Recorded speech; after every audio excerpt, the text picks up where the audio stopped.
Well, welcome to West Country Wanderings, here for another canal video, but this time it's a canal walking one. We're going to be talking a little bit about the history here at Stroudwater Canal, about a mile to the west of the town of Stroud, a place called Warbridge, making our way to Brimscombe Port, which was once an important interchange here on the Stroudwater and Thames and Severn canals, and I'll tell you more about that when we get there. But why not join me on this walk here?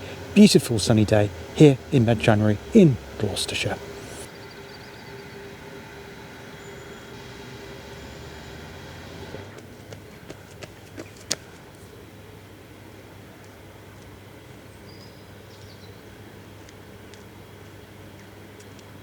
So like I said in the previous update episodes when we've been looking at the progress and the work that needs to be done on the canals, the Thames and Severn canal, which starts at Ledglade or ends at Ledglade, which we looked at in update number 4, and the Stroudwater Canal, which starts at Froomhall on the River Severn, they met in the market town of Stroud, an important woolen town for the mills, and we're going to have a look at one of those mills in a bit.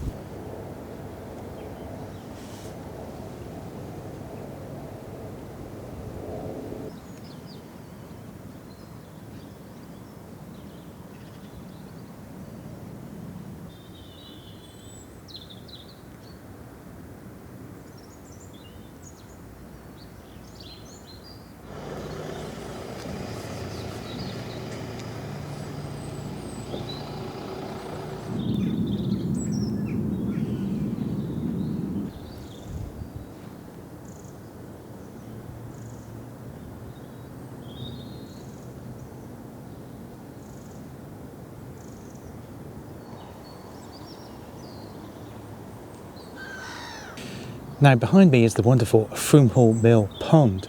There's quite a bit of a story to the mills in this area, and I'm delighted to report that the mill here is still doing its design purpose, and that is making textiles. There's been a mill and textile work on this site since the 15th, perhaps 16th centuries, but it expanded greatly in 1869 when Josiah Strachan, yes, he was an Ulster Scot, although some local people pronounce it as Strauns. I'm not entirely sure why. It's something to do with the spelling, but as from my research, it is pronounced Strachan because of his Scottish, Ulster Scots origins. He expanded it greatly, and in fact, the name of the company now is called WSP Textiles, and the S in WSP stands for Strachan. And the W actually stands for Winterbottom, because I think it was around the 1910s, 1915-16 time, Winterbottom, who had his own mill at Cam, some 10 miles to the south of here, he actually merged with this mill here, and it's fantastic that this textile company is still in production. I'm not sure if they still do, but they certainly did make uniforms for the guards in the army, and also they produce cloth for billiard tables, and I'm pretty certain that is still in production. In fact, when you walk alongside the towpath, you get that distinctive smell from the textile.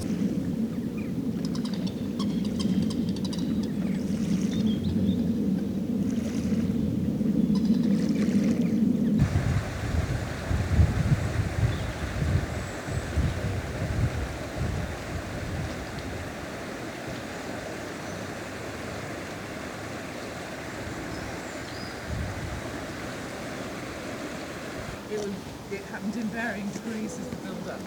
Basically, my theory is I always had it. As I got older, my body just went, actually, we can't handle this anymore. Just to mention, behind me is where the Payneswood Brook meets the canal.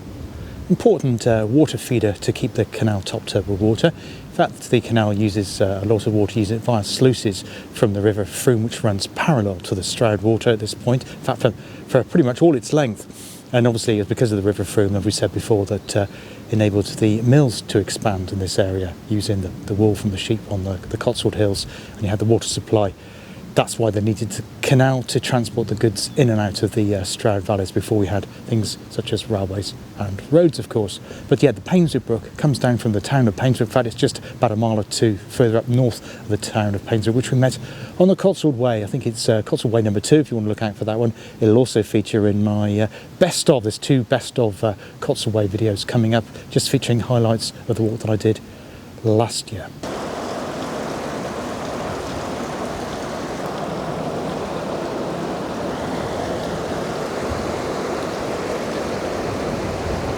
Now just about to enter the town of Stroud, and then we're going to make our way along to Warbridge, where the Stroudwater and the Thames and Severn canals meet.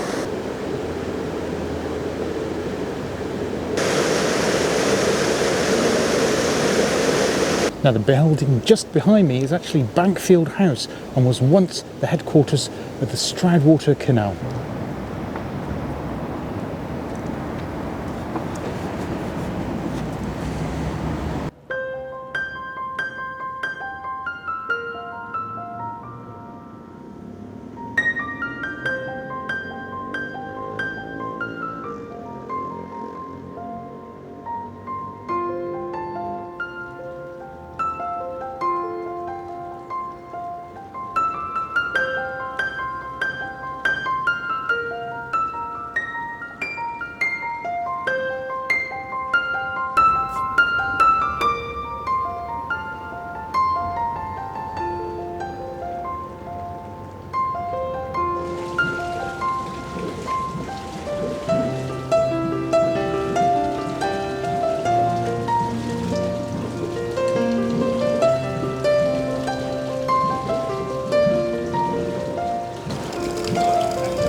Behind me is Warbridge. Now this is the exact spot that the two canals, the Thames and Severn, which is in front of me. We're following that now. So this is the point where we're following the Thames and Severn.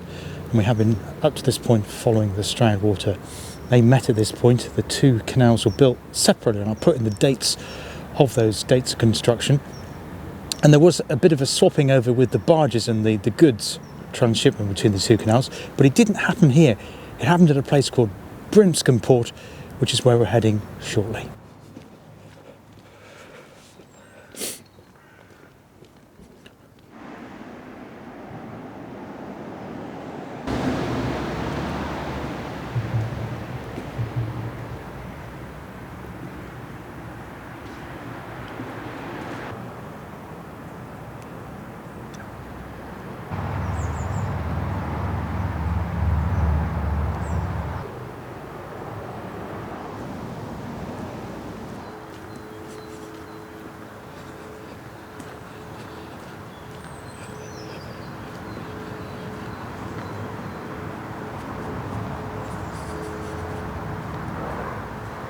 Just at a place called Capel's Mill, and when the canal was restored, a lot of work needed to be done at this location. I'll just insert footage of what the canal looks like now, and you'll notice that it looks very, very new, and there's a reason for that. This is a new section of the canal. In fact, in the 1990s they built a bypass around the southern bypass, or the east-west bypass, around the town of Stroud. You can probably hear it in the background, and that was built over part of the canal bed, which meant that the canal couldn't be restored in its old location. So to reopen the canal towards Brimscombe and Thrupp, they rebuilt an entire new section of canal here at Capel's Mill.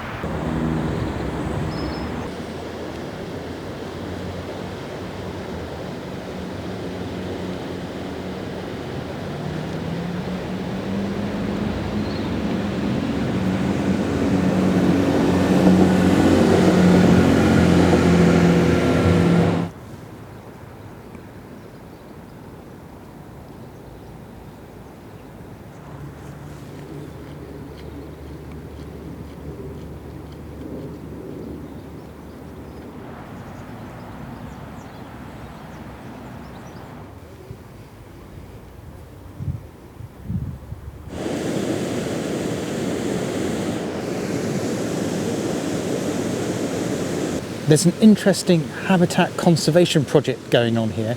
We're now approaching Thrupp, so we've come south of Stroud, and the Wildlife and Wetlands Trust over at Slimbridge are working with the Severn Vale Trust, Rivers Trust, And a couple of other local bodies, I think the local water authority, Severn Trent, are also involved in this.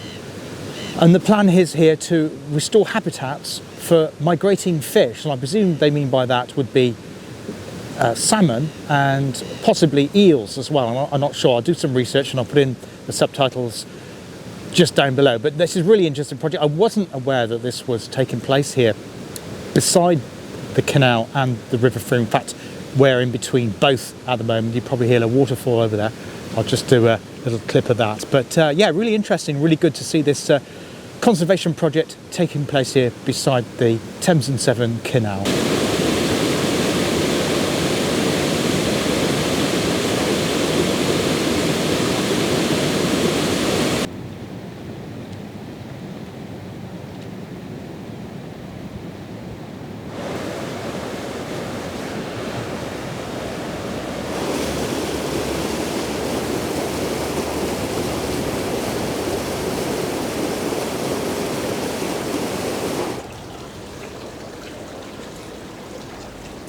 Behind me is Warbridge Lock, another important location along the Thames Severn Canal, and there was a wharf a bit further along. Obviously we're gaining height now from Stroud, we're going up towards the entrance of the Sapperton Tunnel. I'm not covering that today, I will cover that, but there's lots of locks, can't remember the exact number, between Stroud and the entrance to the Sapperton Tunnel. I'll also drop in the height that needs to be gained to get to that location.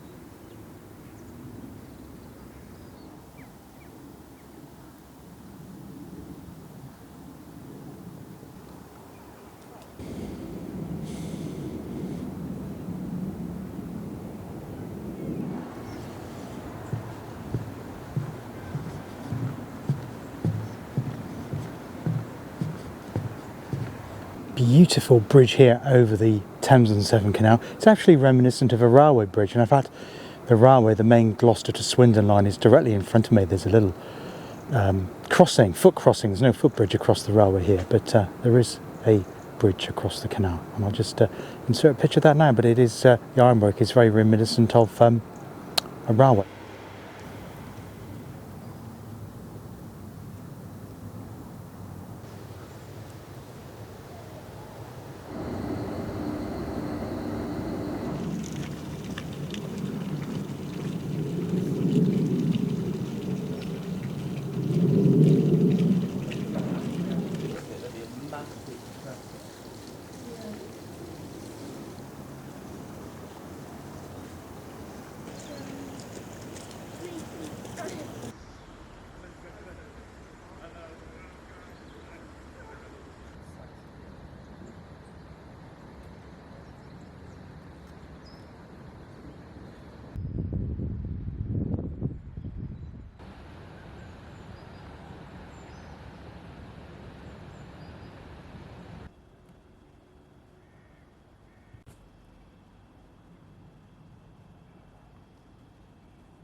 I hope you enjoyed today's walk along the Stroudwater and Thames Severn Canal here just outside the town of Stroud in Gloucestershire.